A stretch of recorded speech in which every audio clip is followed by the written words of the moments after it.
So this is what I wanted to say about karma and karmic responsibility. And I love this a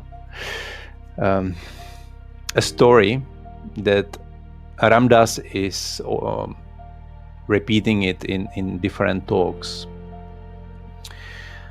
because people are asking how many times you need to reincarnate, and why we are doing this, and how long it takes to understand that and return back to that unity state. And he is repeating that it's like that bird flying with the silk scarf in his beak over the mountain every 100 years, and every time it touches the surface of the mountain, it brushes a little bit out of the mountain, of course, but with the silk scarf, you can imagine it. It's not too much. And it takes ages to dissolve that mountain, to destroy the mountain in this way. And this is actually the time how it takes to reincarnate again and again. And it's like millions and millions reincarnations. And now you remember some past lives, but probably you remember only a past, only part of it, very small part of it. Yeah, significant parts. So that's why it's sometimes very hard to understand why am I living this life, why it is so hard, why some other people they have it easier, they have everything they want, they achieve everything, but everything is a result of our past life. And I had to do some really bad things in past lives. Everybody thinks that. I keep thinking, what did I do that it has to be like this? But yeah, I don't know. I struggle with the karma, because what actually is it? How do you determine what's good and what's bad? Is anything good or bad? Ultimately, it's such a questionable concept, right? Because is it bad? Like, I'll give you the example. Even with this guy, he's wants to see me, wants to talk to me, but is in a relationship. To me, I said to him, actually, I said yesterday, I said that, in my opinion, you're being deceitful towards me, because I wasn't aware of everything in the beginning. You slowly revealed all of this to me. Deceitful to her. And when you do that, that's negative energy that's being put out there. And it prevents you from being the best version of yourself.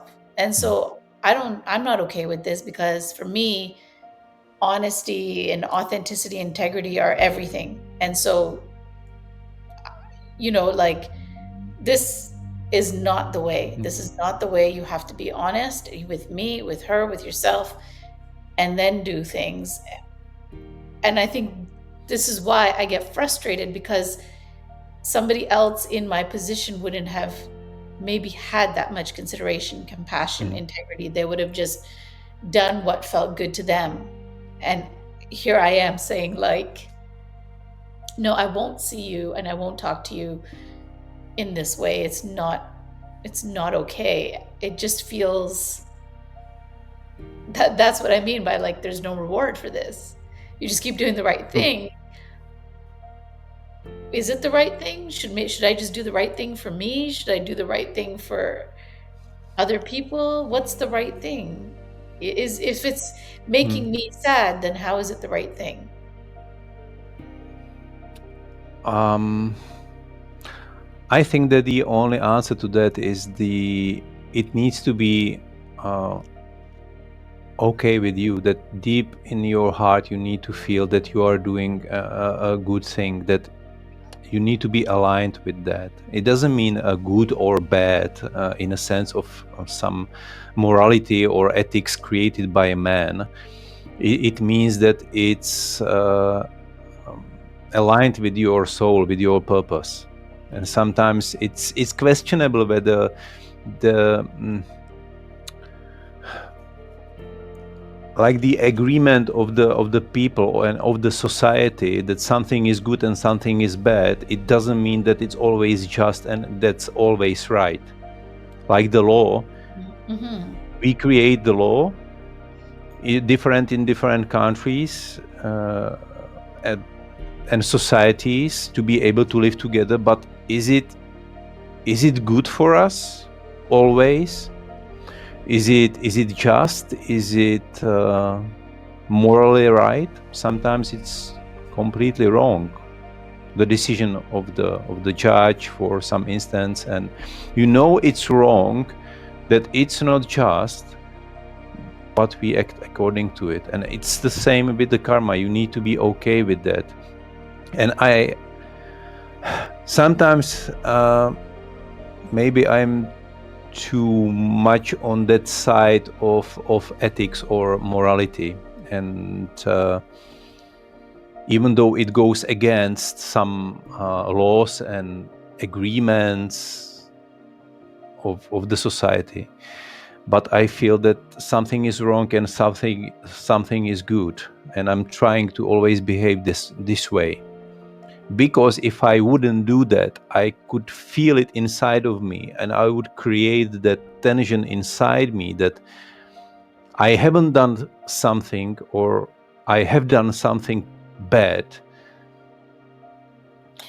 But you're creating that tension, right? So if I say to I could convince myself something is good, if I meet with him, regardless of the fact that there's somebody else who's relying on him to be loyal and honest, it helps me feel happier. And if I'm happier, then everybody around me is happier and my business thrives, and then more people.